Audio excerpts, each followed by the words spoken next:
Hello friends, welcome back into the studio. This is Janice from Fleurs. Today I have a really fun project, really quick. It's sewing up a coffee cozy. So you'll need a pack of those thin hair ties if you have project labels or handmade with love labels or something. I have a selection of recycled buttons that I cut off clothes when they're spent, or you can grab them at thrift shops or you can purchase them new. I have a selection of coffee print fabrics. These are from Timeless Treasures. Their coffee collection. I just got this at my local quilt shop, and then I had some cute dot that coordinated really well with it. So I have the beans and I have like the latte cups because we are making coffee cozies. And then I have this printable pattern.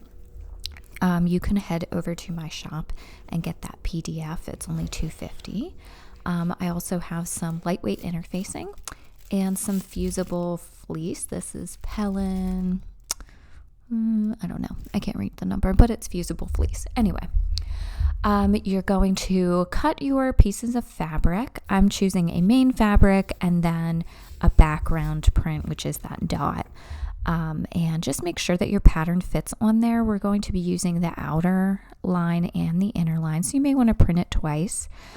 So you're going to cut out your fusible fleece and just cutting around the pattern, pretty simple, so that this is what makes it that it is not going to be hot for your hands. This fusible fleece, you could also use quilt batting if you want. You can just use up scraps of what you have on hand. I'm all about using up scraps. So we want to put the sticky fusible side down on the wrong side of the fabric. And then I just tap it a tiny bit with my iron, but you really want to fuse it on the cotton side. So however that's going to work for you, and just making sure that you're on the wrong side of the fabric with your sticky side touching the wrong side, so that when you fuse it together, it's going to stick. And I just kind of hit it really quickly, but you do not want to iron on the fleece or on the interfacing itself, because you can kind of melt it. It melts weirdly then. So you want to work from the cotton side on both of those fabrics until it's nice and stuck together. And then I roll out I have a big roll of interfacing, but if you don't, you could just use a little piece. But then I like to, for efficiency's sake, line everything up as much as I can across my roll of interfacing, and then I just sort of tack everything down with the iron. And this is the sticky side up this time, so that I can just work, top down here. And I'm just pressing it, and then I slice away. I know you can't see all of that, but I'm doing 4 at a time. It's just more efficient for me when I make a big batch of stuff to make multiples at a time. And then I cut away so I'm not getting sticky stuff on the bottom of my iron, because that's annoying and we don't want to have to clean it. And then I just kind of slice them apart so that I just have what I need to make one piece. And all of those instructions are, of course, in that PDF. So then I'm lining up my fleece piece and my background fabric with all of the right sides together. And then I'm just going to pin a couple of spots to hold everything together, right? So you just need to make sure that you're having at least a 1/4 inch around the whole thing. And then you're going to take a hair tie. And then you're going to stick it in on one of the short ends. I did at first make a knot in the end, but I found out later that really wasn't necessary, and it just created extra bulk. You just want the little tail loop to stick out around where your you're going to sew. And then you need to leave a 2-inch opening. So that's what the finger thing was there. You leave 2 inches that you're not going to sew, because we're going to have to flip it right side out. And then I'm just sewing right around the outside perimeter of my little fleece piece. Okay, so just use that line, and that is where you're going to sew. And then just be really careful when you're going over the hair tie. It's best if you get ones that do not have like a little funky metal piece in them, which I think they're mostly fused together anymore with like a glue. But just, you don't want to pop your needle. So go slow, take your time going over that. And I go back and forth a couple of times because people are going to pull on those to get your coffee cozy on and off. So you want to make sure it's really secure. And then back stitch at your opening and closure and leaving that little turning pocket. See it? Okay.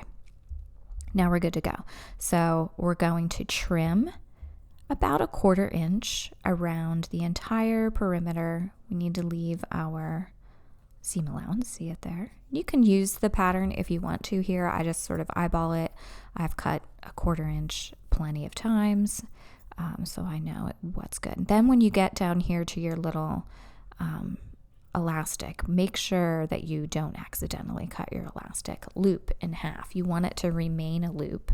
But again, you don't really need the knot. It adds extra bulk. It didn't really do anything. And then I'm going to just notch the corners too, and reduce the bulk in the corners so that when you turn it, they're not all poofy and difficult to sew over. And then use that pocket and turn it so that all the pretty things are on the outside. And I love this project for a quick gift for your coffee lover friend or yourself if you're a coffee lover. Tea, it fits all of those travel mugs, maybe not like the huge ones, but a lot of the standard size travel mugs. I think this is such a great little gift to make, for office mates and stuff if you'd like to sew, because you can use up a bunch of scraps. The pieces are not really big, the fabric, and if you have just a little bit of extra batting too, like I said, you could put a line of quilting down the center to hold all of that in place if you didn't have anything fusible.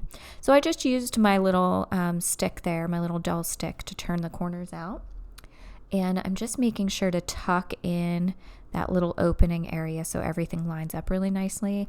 And then I like to give it a nice hot press to press all my seams really flat. I think that looks so much more professional than when you top sew if you've pressed it all down. So I do think that's an important step, and it makes that pocket really nice and crisp.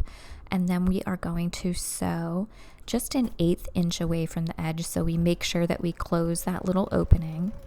And then it's also going to another chance to secure our little elastic in there. So just take your time and go slow. If you have a little handmade label, that's what I'm inserting here right along the edge. That also allows you to sew back over that elastic a couple times, because I sew the entire perimeter of my little label, which is kind of being fussy. And this is where I realized that the big bulky knot was just annoying. I had to go really slow over it. But I sewed my label down, and then you just completely go around the perimeter. The top stitching not only closes up all the holes and secures everything, but it really makes it look nice and crisp on the outside too. So finishing that all up. I love the latte cups. There you can see my label. And there's the background, and you just got to trim off anything that hung over. Then we are going to measure down 2 inches from the side that does not have the little elastic loop, and you can put a tiny dot if you need to. And then I am going to hand sew on a button.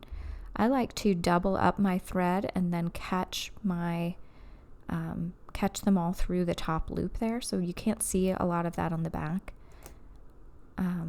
And then I'm just choosing one of these recycled buttons. Like I said, I cut them off of clothing, and then if you flip them over, there's no logo on the other side. So unless somebody really wants to peek at the back of the button or something, or if it falls off, then they don't have to know, and you didn't necessarily spend anything, and there's another little piece of plastic that didn't go into, just landfill or litter around the world. It gets another life. So look for things that you already have. If you don't have a collection of hoarded buttons, I don't really understand that, but you could go and purchase some buttons, or you could go to a thrift store and look for someone else's collection that they've discarded. And then I'm just making a little knot after I sewed it a few times, and I'm hiding my thread by going through the top layer just so that it kind of hides that tail down underneath of the button so you don't see any of that. And then that's how it works. You're going to loop the elastic around the button. Again, you can purchase this PDF pattern in my Etsy shop, and look at how adorable they are around your little travel mugs. And then what I did, the reason I made these in the first place was my kids both have a bunch of club things coming up, and we had to do gift basket donations. So I wanted to make something that was handmade because obviously I do that for my business, but I'm not going to put a huge expensive amount of time or fabric or anything into it. But I think these added something really cute to these little gift baskets. And then there was like jewelry, and each one had a different theme, and some cookies and coffee, of course, in the coffee baskets. But they ended up using them to raise money. I thought that was a really great idea. It would make a really fun gift if you do like family gifts. And again, you don't want to spend like a ton of money. Look at how cute they were. You could do all kinds of themes. So thank you so much for joining me today. I hope that you found this useful, and happy sewing.